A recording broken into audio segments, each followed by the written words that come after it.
జగన్మోహన్ రెడ్డికి ఇటీవల వరుసగా ఎదురు దెబ్బలు, ఐరన్ రాడ్ లాంటి దెబ్బలు తగులుతున్నటువంటి విషయం మనందరికీ తెలిసినటువంటి విషయమే. కేవలం 4 రోజుల్లో మాజీ ముఖ్యమంత్రిగా మిగిలిపోబోతున్నటువంటి జగన్మోహన్ రెడ్డికి ఏబీ వెంకటేశ్వరరావు తుత్తర తీర్చడానికి రంగం సిద్ధం చేసుకున్నట్టుగా తెలుస్తూ ఉంది. జగన్మోహన్ రెడ్డికి రాడ్ దింపటానికి ఏబీ వెంకటేశ్వరరావు సర్వం సిద్ధం చేసుకుంటున్నట్టుగా తెలుస్తూ ఉంది.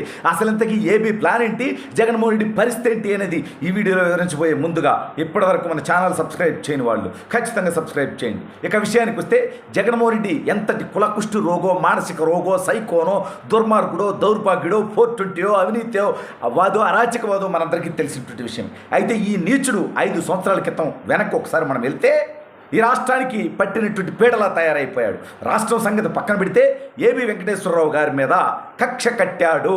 కేవలం అతను కమ్మ సామాజిక వర్గమని, చంద్రబాబు నాయుడు గారికి సన్నిహితుడని చెప్పి ముద్ర వేసి అతన్ని సర్వీస్ నుంచి తొలగించి సస్పెండ్ చేసి అతన్ని 5 సంవత్సరాలు సర్వీసుకు దూరంగా పెట్టాడు నికృష్టపు జగన్మోహన్ రెడ్డి. మరి ఇప్పుడు టైం అటు నుంచి ఇటు తిరిగిందిగా, 5 సంవత్సరాలు అయిపోయిందిగా.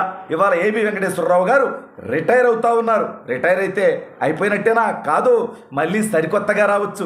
వచ్చే ప్రభుత్వం ఇతని సర్వీస్ని ఎక్స్టెండ్ చేయొచ్చు 6 నెలలు, ఆ తర్వాత ఇంకొక 6 నెలలు, లేదంటే ఇతన్ని కీలకమైనటువంటి స్థానంలోకి తీసుకొని జగన్మోహన్ రెడ్డి తొత్తర తీర్చొచ్చు. అవన్నీ తర్వాత విషయానికి వెళ్దాం.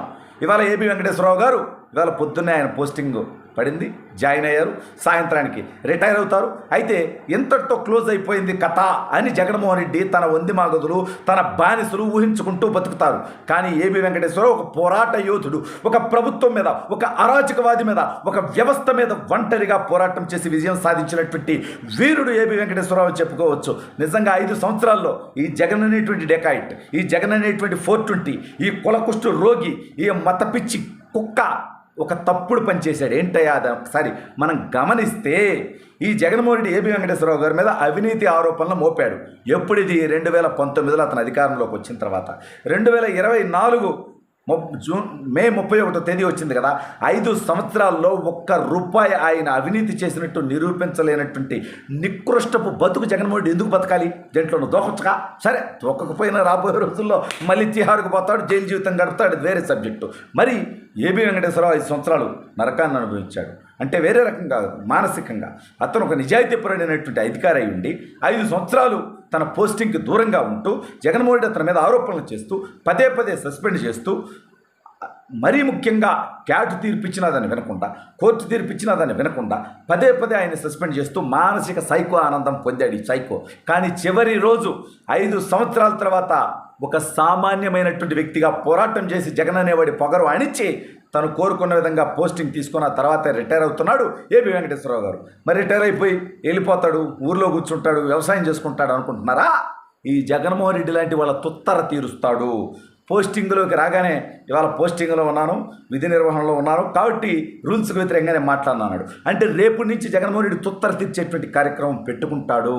ఖచ్చితంగా అతను పెట్టుకోకపోతే ఆశ్చర్యపోవాలి, కానీ పెట్టుకుంటారు. అయితే ఏం జరుగుతుంది జగన్మోహన్ రెడ్డికి అంటే, రేపు జగన్మోహన్ రెడ్డి చేసినటువంటి ఒక అరాచకం మీద, ఒక అవినీతి మీద, ఒక దుర్మార్గం మీద, ఒక దోపిడీ మీద ఒక కమిటీ వేసి దానికి ఏబీ వెంకటేశ్వరరావు గారిని ఆ యొక్క కమిటీకి చైర్మన్గా వేస్తే జగన్ అనేవాడు కుక్క బతుకు ఏమవుద్ది, అతను లఫూట్ బతుకు ఏమవుద్ది? ఇప్పుడు ఇతని మీద చర్యలు తీసుకున్నటువంటి నికృష్టులు ఉన్నారు కొంతమంది. అంటే చట్ట వ్యతిరేకంగా, న్యాయ వ్యతిరేకంగా చర్యలు తీసుకున్నటువంటి దౌర్భాగ్యులు అన్నాడు. జగన్ చెప్పాడు కదా అని చెప్పి జవహర్ రెడ్డికి ఏమవసరం అంటే, తను సీరియస్గానే పనిచేస్తున్నాడా? పైగా ఎన్నికల క్యాట్ 2సారి అతను సస్పెన్షన్ ఎత్తేసింది. అయినా అతనికి జాయినింగ్ ఇవ్వకుండా, పోస్టింగ్ ఇవ్వకుండా ఉంటే మళ్ళీ హైకోర్టుకు పోయి హైకోర్టు తీర్పు తర్వాత ఇప్పుడు ఇవ్వాల్సి వచ్చింది తప్పనిసరి పరిస్థితుల్లో. మరి జవహర్ రెడ్డిది కూడా తప్పే కదా, మరి గతంలో ఉన్నటువంటి డీజీపీలు తప్పే కదా.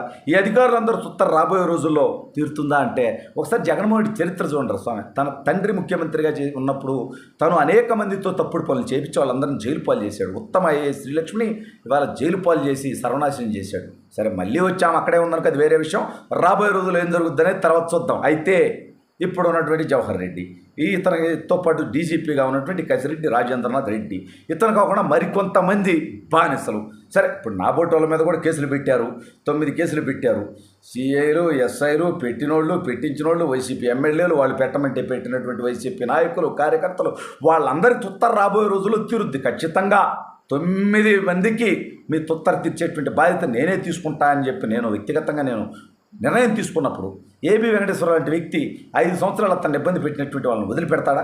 5 సంవత్సరాలు కంటి మీద సరైనటువంటి కునుకు లేకుండా ఎందుకని తప్పు చేసి కాదు, ఈ ప్రభుత్వం చేసేటువంటి అవినీతి అక్రమాలు దుర్మార్గ దోపిడీలు ప్రశ్నించినందుకు మమ్మల్ని ఇబ్బంది పెడితే మేమే మిమ్మల్ని వదిలిపెట్టట్లేదే. నిజాయితీపరుడైనటువంటి ఐపీఎస్ అధికారి మీరు చేసినటువంటి తప్పుడు పనులన్నింటినీ సహించి భరించి కాముగా ఉంటాడనుకుంటున్నారా? జగన్మోహన్ రెడ్డి తుత్తర తీర్చే విధంగా అతను పని చేయబోతా ఉన్నాడు రాబోయే రోజుల్లో. జగన్ తప్పుడు పనులు వ్యవస్థలో తన బానిసల ద్వారా చేయించినటువంటి తప్పుల్ని రాబోయే రోజుల్లో అతను బయటపెడతాడు. ఖచ్చితంగా ప్రభుత్వంలో అతను ఏదో ఒక రోల్ తీసుకుంటాడు. జగన్ తుత్తర తీరుస్తాడు. జగన్కి సహకరించినటువంటి దుర్మార్గుల తిత్తి తీస్తాడు అనేది రాబోయే రోజుల్లో జరగబోతున్నటువంటి పరిస్థితి. అయితే ఎప్పటికైనా న్యాయం అనేది గెలుస్తుంది, నిలుస్తుంది అనేది మరోసారి ఏబి వెంకటేశ్వరరావు గారి విషయంలో నిలిచింది. ఆయన దమ్ముగా ఈ ప్రభుత్వంపై జగన్మోహన్ రెడ్డిపై పోరాటం చేసి విజయం సాధించాడు.